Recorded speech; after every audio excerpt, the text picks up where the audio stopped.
और किसी भी मनुष्य का भय आपके अंदर नहीं होना चाहिए। मनुष्यों से मत डरना बाइबल कहती है। अब आप क्या समझते हैं इससे? क्या आपको बाइबल झगड़ा करने के लिए आपको उत्साहित कर रही है? नहीं, बाइबल आपको झगड़े करने के लिए आपको नहीं प्रेरणा देती।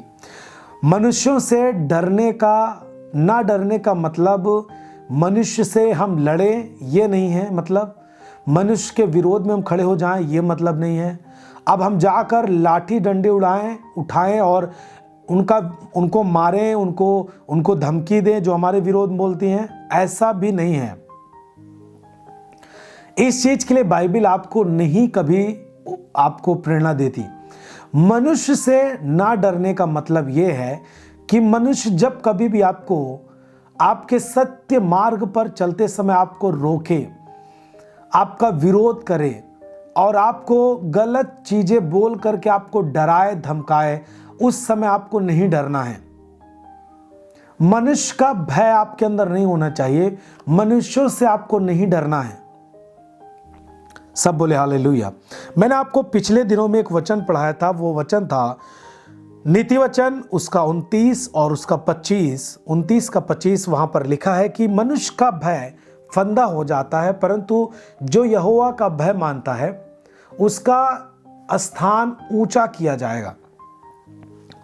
देखिए, एक बात हमेशा याद रखें आप सब जन, मनुष्य के भय से एक गलत कदम आप जब उठाएंगे तो दूसरा गलत कदम आपको उठाना ही उठाना पड़ेगा। आप रुक नहीं सकते हैं। जब कभी आप मनुष्य के भय से एक कदम गलत की ओर बढ़ाते हैं, आप सोचते हैं कि चलो ये ज्यादा दबाव दे रहा है, या फिर ये पैसे दे रहा है, या फिर मुझे इसका साथ चाहिए और मुझे इसके लिए झूठी गवाही देना है, या फिर मुझे एक बात ही तो कहनी है, इससे दूसरे का नुकसान होगा लेकिन मेरा तो फायदा होगा। इसका मतलब यह है कि आप मनुष्य के भय से आप अपना कदम गलत कार्य की ओर बढ़ा रहे हैं। और याद रखें कि जब आप एक कदम गलत काम की ओर बढ़ाते हैं किसी मनुष्य के भय से, तो आपको दूसरा कदम भी गलत काम की ओर बढ़ाना पड़ेगा। दूसरे के बाद तीसरा, तीसरे के बाद चौथा, और आपका पूरा जीवन में आपको दावे के साथ कह सकता हूं कि गलत काम की ओर आप बढ़ते जाएंगे। क्यों? क्योंकि आपका मनुष्य का भय आपको गलत काम की ओर लेके जाएगा। मनुष्य के भय के द्वारा कभी भी आपको गलत कदम नहीं बढ़ाना चाहिए। एक बार एक व्यक्ति रूठ जाएगा आपके सत्य काम से, लेकिन आपकी सत्य काम से बहुत सारे लोग बचाए जाएंगे और आपकी गिनती सत्यनिष्ठ लोगों में होगी यीशु मसीह के नाम में। अब मैं आपको समझाना क्या चाहता हूं? मैं समझाना आपको यह चाहता हूं कि आपके अंदर कोई भी मनुष्य का भय ना हो। देखिए, मनुष्य के भय के कारण क्या आप अपना उद्धार त्याग देंगे? मेरा आपसे प्रश्न है, क्या आप अपने उद्धारकर्ता का त्याग कर देंगे? अपने उद्धारकर्ता को छोड़ देंगे मनुष्य के भय के कारण? मनुष्य के भय के कारण आपको अनंत जीवन का त्याग करना पड़ सकता है। आपको मनुष्य के भय के कारण जो आप प्रेम प्रभु यीशु मसीह से पा चुके हैं, उसके लोगों से पा चुके हैं, और जो चीजें, जो प्रेम आपने सीखा है, उसका त्याग करना पड़ सकता है। तो क्या मनुष्य का भय आपके ऊपर आना अच्छा है? सब बोले नहीं, आपको मनुष्य के भय में नहीं जीना चाहिए। आपके मार्ग, सत्य, जीवन से आपको दूर लेके जाता है मनुष्य का भय। मनुष्य का भय यदि आपके ऊपर है तो आप यीशु मसीह का इनकार कर सकते हैं। आपको डर लग सकता है क्योंकि आप मनुष्य के भय में ही जीते हैं। मनुष्य का भय आपके ऊपर है। आप मनुष्य की सामर्थ को सबसे बड़ी सामर्थ मानते हैं, इस कारण से आप डर के जीते हैं। क्या आप अपने उद्धार को त्याग देंगे मनुष्य के भय के कारण? क्या आप अनंत जीवन का तिरस्कार कर देंगे मनुष्य के भय के कारण? क्या जिन चीजों को आपने इतने सालों से सीखा, आप मनुष्य के भय के कारण उसका इनकार कर देंगे? क्या आप प्रभु के प्रेम को इनकार कर देंगे? उसके काम को इनकार कर देंगे? कदापि नहीं। मनुष्य का भय आपके अंदर नहीं होना चाहिए,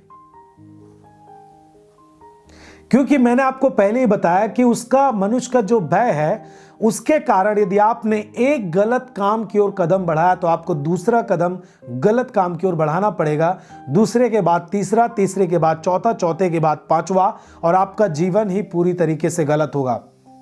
और जब आप इस तरह की जिंदगी जीते हैं, ये बहुत ही खतरनाक है और आप प्रभु के राज्य से बिल्कुल पीछे हो जाते हैं। सब बोले हालेलुया। देखिए, मैं आपको एक बात और बता देता हूं कि मनुष्य का भय आपको कभी भी पाप से निकलने नहीं देगा। जैसे मैंने आपको पहले ही बताया कि यदि इजरायली सेना,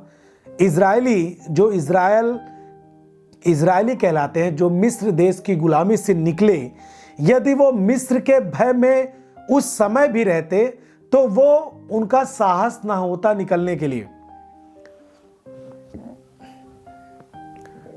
यदि वो जब मिस्र से निकल रहे थे उस समय भी यदि उनके अंदर मिस्र की सेना का, मिस्र के हथियार का, मिस्र के बलवंत लोगों का भय यदि उनके अंदर होता तो उन दिनों में भी वो गुलामी में रहते और कभी भी उससे निकल ना पाते।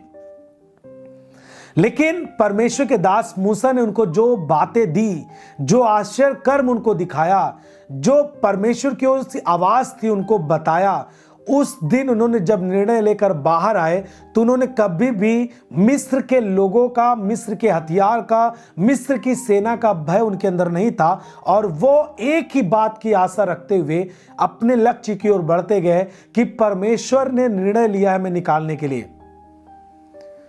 परमेश्वर ने हमारी प्रार्थनाओं को सुना है, परमेश्वर ने हमारी दुहाई को सुना है और अपने एक दास को मेरे लिए दिया है, वो मेरी अगुवाई कर रहा है।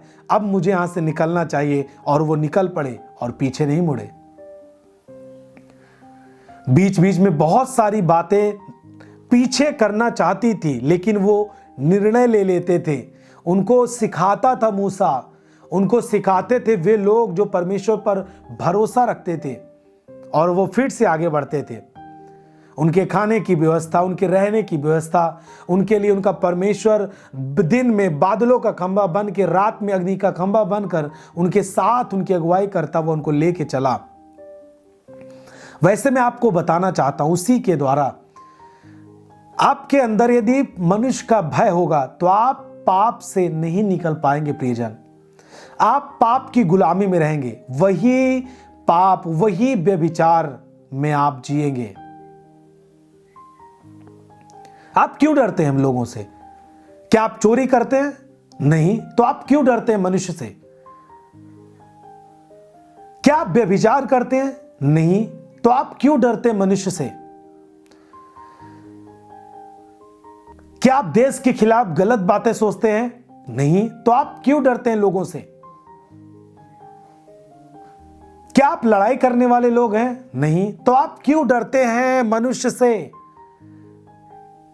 ना आप चोरी करने वाले हैं, ना देश के खिलाफ काम करने वाले हैं, ना आप लड़ाई करने वाले हैं, ना गाली देने वाले हैं, ना तो आप व्यभिचार करने वाले हैं, ना तो आप नशा करने वाले हैं, ना तो नशा बेचने वाले हैं।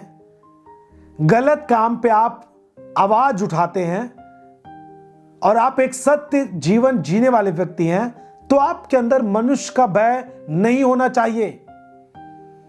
डरे वो व्यक्ति जो व्यभिचार करता है, डरे वो व्यक्ति जो नशे करता है, जो चोरी करता है, जो देश के खिलाफ काम करता है, वो व्यक्ति डरे। लेकिन आप यदि विश्वास करते हैं परमेश्वर पर और सत्य मार्ग पर चलते हैं, जो यीशु मसीह का वचन है, तो आपके अंदर कभी भी मनुष्य का भय नहीं होना चाहिए, नहीं तो आपके ऊपर फंदा हो जाएगा। हालेलुया। मनुष्य से आप डरेंगे तो आप पाप में जिएंगे, क्योंकि वो आपको उसी में जिलाना चाहता है, वो आपको उसमें से निकलने देने नहीं चाहता। उनके पास ऐसी कोई चीजें नहीं है जो आपको समझाकर रोक सके, आपको अच्छी शिक्षा देकर आपको रोक सके, क्योंकि वहां पर कुछ अच्छी चीजें है ही नहीं। जिसके पास जो है वो आपको देगा और उसी से आपके ऊपर वो कब्जा करने चाहेगा, आपके ऊपर उसी के द्वारा वो राज्य करना चाहेगा। संसार के लोगों के पास क्या है? लड़ाई करना। वो लड़ाई करके आपके ऊपर राज्य करना चाहते हैं, आप पर जीतना चाहते हैं और आपको अपने ओर लाना चाहते हैं।